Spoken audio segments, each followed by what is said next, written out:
တော်တော်များများဗျာဒီ clone house တွေကထွက်တဲ့ရင်မွေးတွေကိုဈေးကြီးပေးပြီးတော့မတုံးကျင်ကြဘူးပေါ့နော်ဈေးကြီးပေးပြီးမတုံးကျင်ဘူးဆိုတာလည်းဒါလည်းအချက်ဒီအများကြီးရှိတယ်ပေါ့အဲ့ဒီတဲကမှ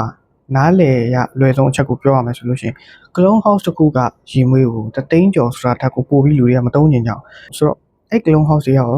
တကယ်ကိုတသိန်းပတ်ဝန်းကျင် quality ထက်ကိုပိုတဲ့ quality ကိုမထောက်နိုင်လို့လားမင်္ဂလာခင်ဗျာ Red Perfume ဒီကနေ့ကျွန်တော်ပြန်လည်ကြိုဆိုလိုက်ပါတယ်ဒီနေ့ကျွန်တော် Armaf ထဲက Armaf ရဲ့ private key series က private key 2မှာ success ဆိုတဲ့ရင်မွေးအကြောင်း share လုပ်ပေးတော့ဖြစ်ပါတယ်ကျွန်တော်တပ်ပိုင်မှုဖြစ်ပါတယ်ခင်ဗျာ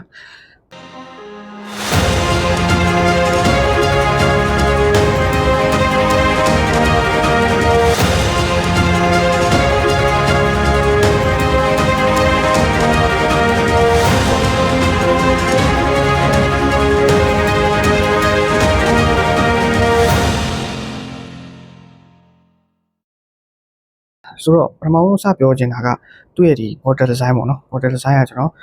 အားလုံးလည်းသိပြီးသားဖြစ်မှာပါသူ Armaf က Club D New Limited Edition မှာ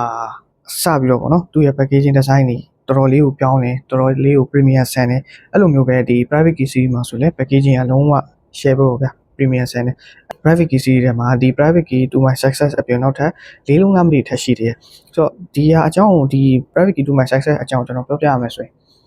သူ့ရဲ့ဒီရေမွေးကဘယ်ဟာရဲ့ juice မှမဟုတ်ဘူးဘယ်ဟာရဲ့ clone မှမဟုတ်ဘူးပေါ့နော်သူ့ရဲ့ original scent quality scent DNA နဲ့လာတဲ့ရေမွေးဖြစ်တယ်ဆိုတော့ဒီရေမွေးရဲ့ perfume နေရာမှာတကယ်ကိုတိတိကျကျ perfume 3ယောက်ကိုတွေ့ပါလိမ့်မယ် fragrance ဒီကမှာကြည့်ရဆိုရင်သိတာပါတယ်ဆိုတော့ notes တွေကတော့ထုံးစံတိုင်းကျွန်တော် video မှာထည့်သွားပေးမယ်ခင်ဗျဆိုတော့သူကဒီ private key 2 my success ကတော့ extrait ဒီ parfum ပေါ့နော် extrait version နဲ့လာခင်ဗျဆိုတော့အစီကိုကြည့်ရင်သိနိုင်ပါတယ်open နေမှာဗျာဟို fresh spicy fresh pepper လေးဖြစ်တယ်ဒီ citrus fresh pepper လေးဖြစ်မှာပေါ့နော်ပြီးတော့ရှင် spicy တော်တော်ဖြစ်တယ် warm ဖြစ်တယ်အဲ့လိုပုံစံမှသူကဘယ်လိုပြောမလဲဆိုတော့အဓိကတော့ဒီဟာကဟို woody vetiver ပေါ့နော် woody scent vetiver scent ပေါ့အဓိက woody အနံ့လို့ပြောလို့ရတယ် open နေမှာခုနကကျွန်တော်ပြောလို့ citrus pepper လေးစားရမယ်ပြီးတော့ရှင်သူ warm spicy ပဲများတယ်ပေါ့နော်အဲ့ဒါမှဒီ ginger note ကတော့တော်တော် prominent ဖြစ်တယ်ပြီးတော့ဆိုလို့ရှင်သူအဲ့ dry down ကဒီ vetiverဒီ Akigala wood ဒီ wood ဒီနဲ့ပေါ့နော်ထုံးစံတိုင်း perfume ထဲမှာဒီ Quentin Beige ဆိုတာပါနေတော့သူ့ရဲ့ style Akigala wood ကိုမြင်တွေ့ရမှာဖြစ်တဲ့ဒီရေမွေးမှာပထမဆုံးဒီရေမွေးရဲ့ကောင်းတဲ့အချက်ကို point out လုပ်ပြလို့ရှင် performance က Armaf လို့မတင်ထားရလောက်အောင်ကောင်းတာအနေဆုံးညာကျွန်တော်ဒီ Jupe Armaf ရေမွေးတွေပါဆိုလို့ရှင်ကျွန်တော်တို့8ချက်လောက်6ချက်လောက်သုံးရခြင်းမှာဒီဟာက4ချက်လောက်ဆိုရင်တနေ့ကုန်ဖူလုံးတယ်ပေါ့နော်performance တော်တော်ကောင်းတယ် longevity projection ဘာမှအပြစ်ပြောကြမရှိဘူးနွေရာသီမှာလည်းအနံ့ကြိုက်တယ်ဆိုရင် woody အနံ့ကိုကြိုက်တယ်ဆိုရင်နွေရာသီမှာလည်းသုံးလို့ရတယ်တခုတတိထားမှာသူက warm spicy အနံ့လေးနည်းနည်းလေးများတယ်ပေါ့နော်အဲ့ဒီဟာလေးတခုနည်းနည်းတတိထားဖို့လိုလေးမယ်ထင်တယ်ခင်ဗျဆိုတော့အေးတဲ့အချိန်မျိုးမှာဆိုတော့ပိုကောင်းတယ်ပေါ့ဗျာအေးတဲ့အချိန်မှာပိုပြီးမိုက်တယ်နွေရာသီမှာလည်းသုံးလို့ရတယ်တခုပဲသူရဲ့ scent DNA က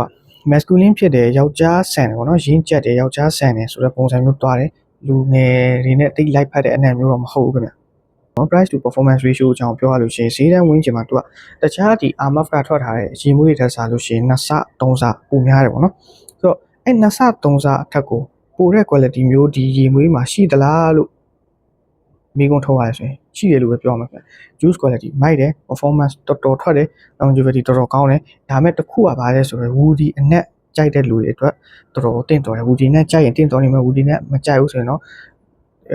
ရေမွေးတီးတက် curious ဖြစ်တယ် woody နဲ့မကြိုက်ဘူးဆိုရင်တော့အရင်ဆုံး test လုပ်ပြီးတော့မှဝယ်တာတော့ပိုအဆင်ပြေလိမ့်မယ်ခင်ဗျဆိုတော့ဒီနေ့တော့လောက်ပါခင်ဗျနောက်ဗီဒီယိုမှာကျွန်တော်ပြန်လည်တွေ့ကြရပါကြည့်ရှုပြီးရတဲ့အားလုံးကျွန်တော်ကျေးဇူးတင်ပါတယ်